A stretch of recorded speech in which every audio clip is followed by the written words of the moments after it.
I've always been a very grateful person who meditates and stuff like that before all of this. But now it's made me do it 10 times more on a rigid thing. Like, and then that's how I got into the Reiki. Oh, I wanted to ask about that, definitely. So what is that? Yeah, what is so Reiki healing, it's mad. How I got into it was I was in the hospital in pain, and like a nurse, it was like a night shift for the nurse, and she just happened to be speaking to me, and I had my little Netflix and I was just watching stuff, and she was like, oh, like, have you tried Reiki? She said to me, but she kind of whispered it because obviously it's like, because it's like considered alternative outside of the mainstream NHS healthcare. Do you think it actually works? 100%. Jamaican, by the way. No, she was some South American or Spanish or something. I'm not sure, to be fair. She did tell me, but I can't remember. But she was like, oh, you should consider Reiki healing, you know. Isn't that like basically just sort of like yeah, so like how I explain it to people is like, you know, your chakras are like, there's energy points in your body. Yeah. It's like 7, isn't that? Yeah, the main, we have loads, but the main ones, so like your crown, your third eye, throat, heart, solar plexus, sacral, and then the root. I really want to ask you to do one on me. But if you want a session, come. Like, she can do it, but she wouldn't tell. She won't do it on me, and I'm like, it's amazing. Like, I didn't think so. When she told me about it, I was like, all right, I'll give it a go, because I've heard of it. I knew some people that have had it before. Whatever. I came out of hospital. I found a Reiki practitioner in my area. I paid us, I think it was £60 for the hour. All right. And I thought, this was when I was in pain, when I'd come out of hospital, I was on crutches. I went to her, and I didn't tell her anything about, I just said I've had some issues in hospital and stuff. Then, it was the maddest experience. As soon as she touched my head, it went hot. I was like, I can see fire, I can see orange, I can see red, I can see this. Not again. No, it was mad. It was mad, and I felt so hot that it was like a January as well, like when it was cold, and I was like, I'm so hot. And then when she did something on my knees, and my knees went like freezing, and it was just weird. Like, it was just a mad experience. What does she do? She just places like her hands on like the energy points, on the chakra points. So what it is, like, obviously when you're born with like everything in alignment. You haven't had well, sometimes if I had an umbilical cord like it depends, innit? You know, like, but most people. It's your mum that wrapped that around. Yeah, she's just sitting there giving it a wiggle on the air. Yes, once on your month late, you fucker. But you know, like with 18 most hours people, in here. not 18 hours. Yeah, but most people, it's like you're born without the traumas of like society and life and blah blah blah. Yeah. So your chakras are in alignment, right? But as life goes on, you get like anxiety, or you might have stress at work, you might have this and that, different things happen to you, know? So your alignment is not, and when do we ever stop and just breathe and like just take time for ourselves, you know what I mean? Well, that's good for you. But like most people, like, it's mostly just anxious breathing. But you know, most people, they go to they look at their phone in the morning, Instagram, scrolling. They go to work, scrolling. They come back, they're on the computer, they do this, you know, we don't really it's all like sit down and actually just sit in solitude by yourself and listen to calm music and relax. So like Reiki is the kind of like that, and the energy points that they place your hands, or you could do it without placing hands, because some people don't like hands on, you know, just because of what they're going through. But you just pick up on different things. So when she did it for me, I was like, this is amazing. Then that night I slept all the way through with no pain in my legs for the first time in did she pick months. Up anything when she did she was like, your head's hot, you get headaches. No she was like, you need to go on holiday, you need to get out of here, you need to go here. And she was like, your heart is sad. She was like, mad stuff she was saying. She was like, you're very creative, but you need to take time to rest. She didn't know anything about you beforehand. No, never met her. She didn't Google you. You didn't have like much going on your Instas or anything. Nothing. Like, literally, I was like, what? Fuck. Yeah, I just told her that I'd come out of hospital and I'm on crutches because obviously you have to lie on the bed. So I said I need a little step to like help me. You do it on me now. I'm really curious now. I will. Yeah. So then she's amazing. Like, I think she's been doing it for years. And then she even said to me, like, I think you should learn it. Yeah. And I was like, okay. Well, if you're interested. So then I started Googling it and stuff. And then I found a practitioner that I kind of liked. And then I did my Reiki 1 and 2, which is like, so now I'm qualified to have my own clients. I'm now doing my diploma.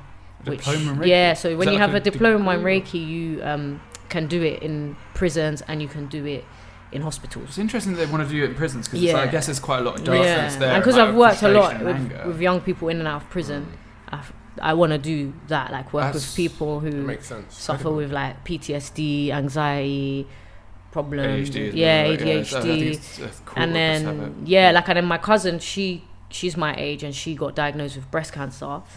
She's in the all clear now. I know my family's been through it. Me and my cousin are like, it's just walking like, if you see us, we're just like, we're so fatigued. It's like where the disabled are in bed.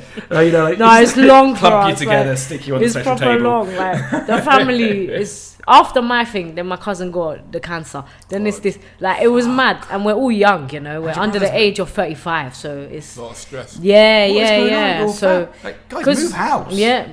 Like, Jesus. There must be something, definitely something in that war. I mean, you all live quite close to each other, do you? Not all of us, not all of us. It just happens sometimes. Yeah, life, innit? It is what it is. It makes you stronger, but... Yeah, so then when my cousin was going through chemo, she had private healthcare because of her workplace. As you do. So there was a lot of nurses there that did Reiki and reflexology, and I was like, "Oh, reflexology is the Wow, best. I need to learn this!" Like, so then that's what's making me do my Reiki diploma. It's taken me a while because I've been in and out of hospital myself. Yeah, you're knackered. Like. So it's just a very long process because you got to do case studies, you got to do like the business side, work on this, get your certificate, make sure you're accredited, you got to do the exam and stuff like that. So that's what I'm working towards, but I still do clients outside of NHS and healthcare. So and it's quite a good income. It's good. I can't do too much because of my own health, so I try to just limit it to like 2 clients a week. Do you feel like you take their energy on, or how does that work? At first I was always tired, like exhausted after just doing one person for like 20 minutes, but now they've that must be quite disheartening. It's like you fell asleep mid-session. So apparently I'm boring. So now because of my teacher, when you learn it, they teach you how to like disconnect, how to like ground yourself back to you and stuff like that. So it's amazing. It's, if you want to if you're open to it, give it a go. I would love to try it on someone that's not open on it, like who's definitely not. I'm skeptical. You've heard about. Quite skeptical. I would like to try it on someone who's, because what I found is, even with my own clients, is they've been through something and they've been led to Reiki rather than, I'm gonna go and do Reiki. You don't wake up and say, I went through a trauma situation. About 6 months later, I'm in Chile with this guy, and he didn't really like. So he's like doing he's doing that whole sort of like wiggly boogly over top of me. Made me lie down in the living room. And he was like, "Oh, there's so much darkness." I'm like, "Oh, fuck you, Pablo." Because I thought that's never what know. About, you might have seen the darkness. He was like smoking from your crotch, and I was like, "What the hell are you talking?" Wow, okay, that's a bit mad. I know, right? I was a bit like, "All right, I know you're a bit of a dramatist, but come on." I mean, I was a bit like, Like, I'm kind of curious. I do enjoy it. Like, I had a young person, like a really young person, the other day. He was 13, and that was the most amazing. Like, I think children are so open to it that he didn't have no like inhibitions, and I was like, oh my god, I see colours. I just wanted to stay there. Like, you see, it's weird. Is it? Yeah, like you see colours. On me. But you have to be relaxed though. I'm not just gonna be like, it's a whole thing. But I feel like the more I've been doing it, the more in tune it's easier it is, I think. So practice makes perfect. Practice. But I have had someone I've not felt nothing. Really? Yeah, and then they felt something, so I was like, okay, and they slept. But I love it when they sleep because it just shows they slept while you're doing it. Yeah, and it just shows me, you are exhausted and you need to just relax and not like you need. Is it partly down to the ambience? Like you have them on a massaged bed and they're kind of like covered in a towel. But also there's a thing I do distance Reiki as well, where you can send it to someone who's like in Jamaica. Yeah, man. Does that actually work? 100%. Yeah. I mean, I'm sorry, but I've had more clients from distant Reiki than I have. Yeah. It helps, especially. I mean, I can't believe Reiki can work remote as well. It's mad. That's so much fun. No, it is. It's like nope, working remote today. It's we're kind of a hands-on company. It's proper. I've got clients in Jamaica. That's cool. And like Germany and stuff. Really? Yeah. Like it's proper. It's something so new. No, this is still small. I just do like 2 a week because of my own energies. Oh, cool. Yeah. But I think when I get a bit better and stuff, because I have to do all these scans and Well, yeah, but I mean, like, you got to take care of yourself Yeah, first. exactly. It's a bit like, you can't. But I do love it. I do it on myself. Yeah. I do on. Can you actually do it on yourself? Yeah. Then? So it's not like sort of scratching an itch. Like if you scratch your own back, it's not quite the same. So it's actually nice. Like it's like meditating, but you're just placing your hands on the different energy points, and depending, like there's different music that you can listen to that has different frequencies, right? So there's healing frequencies. There's frequencies that you can listen to before you go to bed.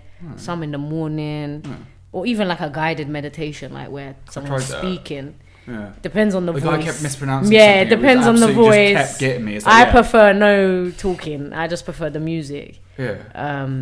Yeah, this guy kept being like, it's like, it depends. It was like an American accent. You've got to find that person. The data shows. I'm like, it's data. It's data, you son of... All right, that's it. I can't do this. I'm going outside. Yeah. But it is like when I find myself with headache, because I still get a really bad migraine, especially with this new bleed in my head. I keep calling it. I make it sound funny, but it ain't. No, like, it's scary as fuck. But no, the thing is, it's like if you don't... I have to just make it, because I'm just like, I'm alive. Like, yeah, you can either sit there and shit yourself over yeah. I mean, I'm not going to lecture you on how to survive stuff, but it's like, I always found like some days it's bad. Like, it's mad because some days you get a really bad depression. Yeah, but I'm like, why am I depressed? Like, it's proper weird. Like, but it's like, well, you can't leave your bed. It's a scary situation. Or like PTSD, like... Now I'm like, I have a phobia of like trains now. Well, I never really liked going on the underground anyway. But why trains? Now the underground, I don't like it because I fell once. I fell when I was on the crutches, and like nobody cares. They just leave you. No one cares. Nobody helped you. They don't care. You're on crutches. You fell over, and no one stopped. Yeah, they don't care. What the fuck is wrong with England? It's like now I can drive now. Thank God, because I wasn't allowed to drive for months, and I was just like, I can't drive. I can't go here. I can't go physio. I can't do this. And then just a quick question: when you was on crutches, was it 2 crutches at one point? Then It was the ones, the crutches that you put your arm through. It was 2 of those. Yeah. So like then it got to then it got to 1 because it's mainly the right leg that's the issue. Is that just because of the surgery, or is it? They think so. Yeah, I think it's both the surgery, the brain. Like they actually don't saved know. Your life and it's kind of worth it. Yeah. Like so now I'm just on the crutch, which is just the handle, or I can have like a little walking stick thing that folds. But yeah, it just depends. Like you should get like one of those really cool like Lucius Malfoy ones. Yeah, I mean, if you're gonna have it for a year, I know, like a wizard stick or something. Yes, get one of the little hip flasks in the middle. Yeah, something like that. No, but the maddest thing is people always say, when you go through the airport, they're gonna think you've got drugs in there, and then whenever I go, like they just take the stick off me. No, they just take it off me, and they're like, "Can you sit down? We're gonna check the thing." Can I sit down? I don't have a choice to wear you cunt. Like it's proper bad. I got angry at them for taking away my blooming some oil that I had. Yeah, they take. But it was like solid, and the guy was like, "It's a liquid because it's in milliliters." I'm like, it's not coming out. I was like, no, I need it for my skin. And I was like, pay £2.50 for this. Yeah, you bastard. So it's mad. Like to be fair, what they've said to me is this is a lifelong thing. So for the rest of your life, you're gonna have to live very carefully. Because how do you feel about that? How was that at first? So there's no going back to normal. Stresses me out, man. There's no going back to normal. I have to go brain therapy and all these things, and then they chat to you about it, and it's a bit weird. It's like AA for like brain injury survivors. It's just a bit. So like a group of you go and talk about it. Yeah, but it's okay. Yeah, but it's just sometimes the first time it was very overwhelming because I was like, oh my God, these people have had brain injuries 20 years ago and they still ain't recovered, and I'm that's just fucking like, terrifying. That better not be me. But it's still inspiring because they're still living their life. They've got kids, they're doing this, they're doing that. But hearing different people, you seem to have done a lot of recovery though. I've spent my whole year, over a year, recovering, and still there's still so much more. They're just like, this is a lifestyle change, they've just basically said, and they said your balance might never get better, but the fact that you've learned to walk. From when they said, you might not be able to walk. I said, I got a car. I got this to do. And me, if you know me, I'm outside. Busy. So, and I worked with young people in and out of prison, in PRUs, like pupil referral units. And I've struggled not being able to do that because I love that young people. So. Yeah.